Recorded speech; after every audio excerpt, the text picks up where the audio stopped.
परंतु इजरायलियों ने परमेश्वर की सलाह नहीं मानी, इसलिए परमेश्वर ने मजबूरन उन्हें अनुशासित करने के लिए, क्योंकि अब अनाज्ञाकारिता के कारण वे लगातार परमेश्वर को ठुकरा देने के कारण परमेश्वर ने उन्हें अपनी दया से अनभिज्ञ कर दिया। परमेश्वर ने अपनी दया वापस ले ली।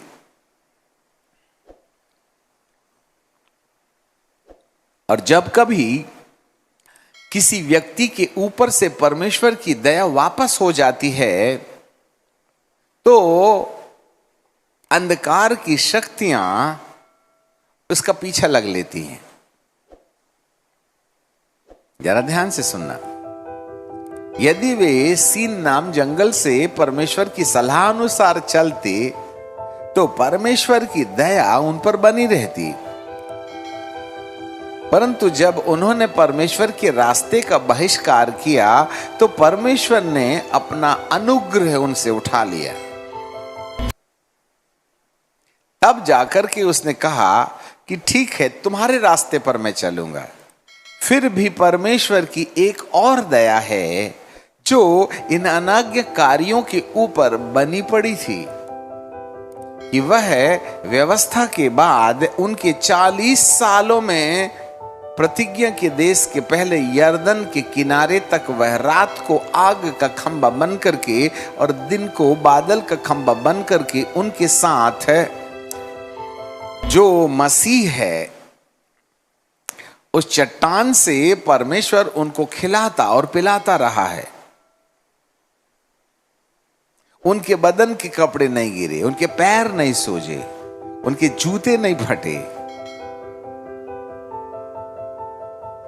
और वे परमेश्वर की मौजूदगी में महफूज थे। Even though they disobeyed the commandment of God, still God was hovering over them and God was providing their needs so they may be secure and reach unto their own destiny. परंतु इन सारे रास्तों में इस वाली दया को, जिसके कारण से परमेश्वर उनकी आवश्यकताओं को पूरा कर रहा है, वे हर वक्त परमेश्वर को रूठा देने वाला काम कर रहे थे। यदि वे परमेश्वर की व्यवस्था के अनुसार 12 गोत्र के प्रतिनिधि जो सर्वे कर करके 40 दिन में लौट आए ना, उस वाले रास्ते का चुनाव करते तो परमेश्वर का डबल ग्रेस उनके ऊपर रहता। उन्हें व्यवस्था का सामना नहीं करना पड़ता। वे पैदल ही पैदल बिना आग और बादल के खंबे के घर पहुंच जाते। तब इजरायली लोग मूसा के विरुद्ध और यहोशू और कालेब के विरुद्ध खड़े होकर के कहने लगे, तुम ही हो जो हमको गुमराह करते हो, और वे उन्हें मार डालना चाहते थे। तब यहोवा का तेज मूसा, यहोशू और कालेब के पक्ष में आकर के उतर आया और कहने लगा, मुझे इन्हें मिटा देने का मन होता है, परंतु यही मूसा है जो परमेश्वर के सन्मुख खड़े होकर के कहता, प्लीज इन्हें क्षमा कर दे। ठीक है, उस समय से रूठी दशा में परमेश्वर उनके साथ चल रहा है।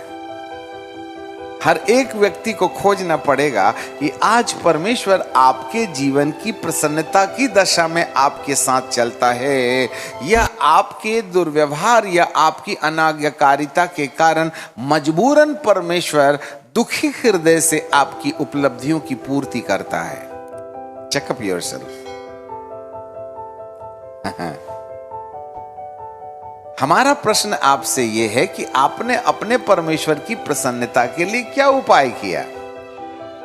हम तो बटेर मांगते हैं, मन्ना मांगते हैं, जूता फटने ना पाए, हमको कपड़े गिरने ना पाए, हमको पानी तो कुड़कुड़ाने लगे मूसा के ऊपर। परमेश्वर हर उपलब्धियां तो 40 साल देते रहा ना, पर उन उपलब्धियों के बावजूद भी तो इजरायलियों की कब्र रेगिस्तान में बन रही थी। That was the point. व्यवस्था का कोई काम नहीं है। यदि वे उनकी सलाह मानते तो। व्यवस्था जब उन्होंने परमेश्वर का रास्ता नहीं चुना और अपनी बुद्धि से परमेश्वर को दबाव दिया कि वो हमारे साथ चले, ऐसी दशा में परमेश्वर मजबूरन अप्रसन्नता की दशा में उनकी आवश्यकताओं को पूरा कर रहे हैं। अब ये जवाबदारी इजरायलियों की है कि वे पहुंचें या ना पहुंचें। मैं मन्ना तो दे रहा हूं, materialistically God is covering them and providing their needs. यहोवा जायरा इरे। पैर में सूजन नहीं आ रही है, जूते नहीं फट रहे हैं, रोज का रोज उनको मन्ना मिल रहा है। सुबह का खा के रात भर पचाना, सुबह फिर नया वाला ताजा लेना। उसने कभी बासा मन्ना नहीं खिलाया जी। आग का खंबा बना, आंच लगती थी, बिना बिजली के बिल के हीटर में सोते थे, नहीं तो रेगिस्तान में बहुत ठंड पड़ती है और दिन में बहुत गर्म पड़ता है, तो एसी टेम्परेचर बन गया। इतनी सुविधा थी, एसी और हीटर दोनों में रात दिन सोते थे वो लोग। पाँव नहीं सूझ रहे, फोकट के चंदन घस मेरे नंदन। बस सुबह समेटना है और खाना है।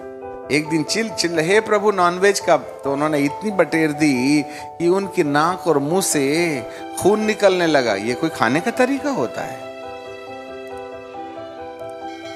हालेलुया। अब यहां परमेश्वर उन्हें बेहतर रीति से अनुशासित करने के मामले में बाबा मूसा को सिनाई के पहाड़ में बुलाते हैं और वे 40 दिन और 40 रात तक परमेश्वर उनसे बातचीत करने के दौरान वे उन बातों को 10 आज्ञा की पटिया को लिख करके खुदा खुद उनके हाथ में दे देते हैं।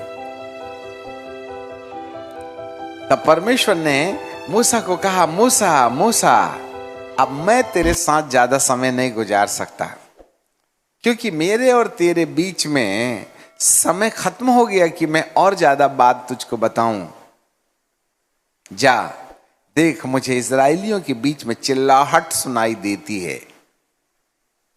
और मूसा ऊंचे स्थान से थोड़ा नीचे उतरा और फिर यहोशू उसके इंतजार में था। यहोशू को मूसा की मुलाकात हुई। तब मूसा ने जो कुछ भी दर्शन पाया था वह यहोशू को बताने के बजाय यहोशू इजराइलियों ने जो गलती की थी उसको मूसा के कानों में डालने लगा। तो बाबा मूसा अपने हाथ में दोनों परमेश्वर की ओर से दी गई आज्ञा की पटिया अपने हाथ में रखे हैं और 40 दिन और 40 रात मुख के बल गिर करके परमेश्वर की आवाज सुन करके उनके चेहरे में जो ग्लोब था, जो ग्लोरी थी, जिसके कारण से इजरायली उसका चेहरा नहीं देख पाते थे, इतना उपस्थिति में रहने वाले व्यक्ति ने यहोशू से इजराइलियों के कुकृत्य को सुना। इतने में हारून भी वहां पहुंच गया। तब परमेश्वर के दास मूसा ने हारून से पूछा, ये क्या चल रहा है? कौन हारा कौन जीता? बोले कोई नहीं हारा, कोई नहीं जीता, सेलिब्रेशन चल रहा है। क्या?